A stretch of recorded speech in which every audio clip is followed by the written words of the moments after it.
Sean, can you walk us through what's involved in covering a match at Ardscoil Reach?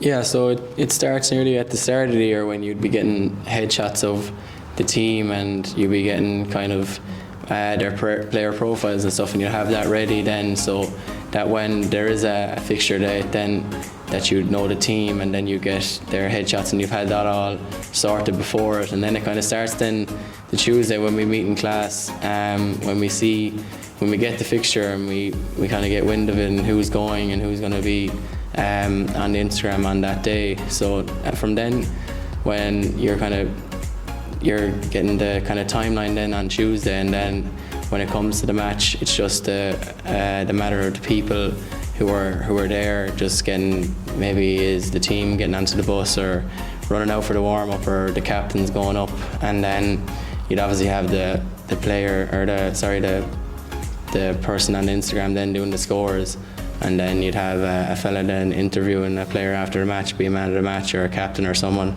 or even a coach sometimes. So there's a lot that goes into it, but yeah, it's mainly trying to get everything sorted the Tuesday morning, getting everyone a clear role, and then they can go at it from there. If you knew there's a big match coming up, how would you prepare for it, like to promote it? So in the lead up, we would have got all the players to come out and would have taken their headshots for posters and stuff like that, player cards, and so and then we would have got, in kind of the lead up, we would have made posters and things to have ready, so it could be kind of match day, and then like the venue, time, like ref or whatever, so stuff like that. How did you decide on the colour scheme for your posters? Well, our school colours are black and white, so usually we could have went with so it would say Gort versus whoever, and we do in the colours, so whoever they were playing would be in their school colours, and we'd have the crest and stuff, and we'd make all the posts on Canva. It was kind of, we'd use the same template for each match, so everything was kind of in line. So yeah, continuing on to the day of preparations, what would you do then? So each person on the PR team for the match would be assigned a different role. So you could have 2 on the Twitter, so they'd be doing live updates, and then you could have 2 people on the Instagram, so making sure that's up to date. And then you could have another person on videos, so they could be going around the pitch taking videos of goals, points or whatever. And then you could have someone else making sure that everything's going up on time. So a lot of the stuff was sent to the same person and they'd put it up. So everything was organised then, and that we weren't missing footage or anything. So. Did you face any difficulties during these? It was just kind of to keep organised, really, because if you take a video and you don't send it to anyone, it's not going anywhere, so you need to make sure that everything is kind of prepared and ready to go. On match day, once the game starts, it must be really busy. Do you pre-prepare your content, or? Yeah, some of it. So things like if there was a sub to come on, we could have a video where it shows the sub coming on and off and their headshot, and that can just be put up onto it then straight away from Canva. And things like if a goal was scored, we could put up the video of the goal and then the headshot of the person that scored it or whatever, just kind of give them the recognition as well for it. So yeah, that kind of be the main thing. And obviously the match day and stuff like that would be pre-prepared, or the template for the team sheet and stuff, because a lot of the time it's the same, so it can usually be used again, so just kind of change the team that we're playing or whatever. So was there a timeline for posting pre-game or any plans?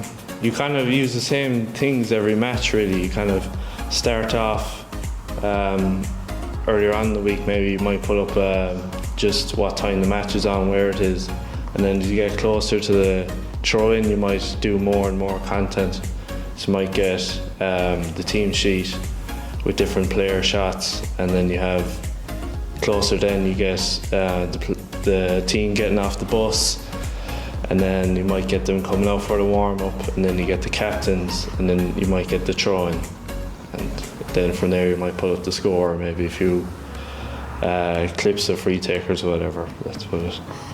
Can you give us a run through, like a step-by-step from start to finish? Yeah, so we get to the match or whatever, and then we'd get the team sheet, and so we'd create the posters on Canva. So today's team versus whoever, and then we'd have the team running out, picture the captains maybe, and then throw in, and then you could have like an action shot of a goal or a point.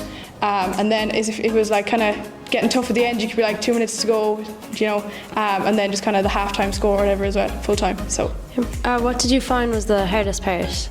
Hardest part was probably kind of making sure everything was up to date. So we used Twitter as well for live updates. So making sure we kept updating that. So we used an app called GAALearning where we could put in the scores and who scored it, if it was a point or a free or whatever. So that was useful in fairness. Yeah, that's really interesting. How did you decide what was going up during the games? At like what time? On our Tuesday class, we only had one class in the week really. So we kind of planned all the stuff they were going to try and put up on the Tuesday morning class. Our teacher, Miss O'Brien, helped us with that. What was the most important thing to consider when posting these things to Instagram? Was it?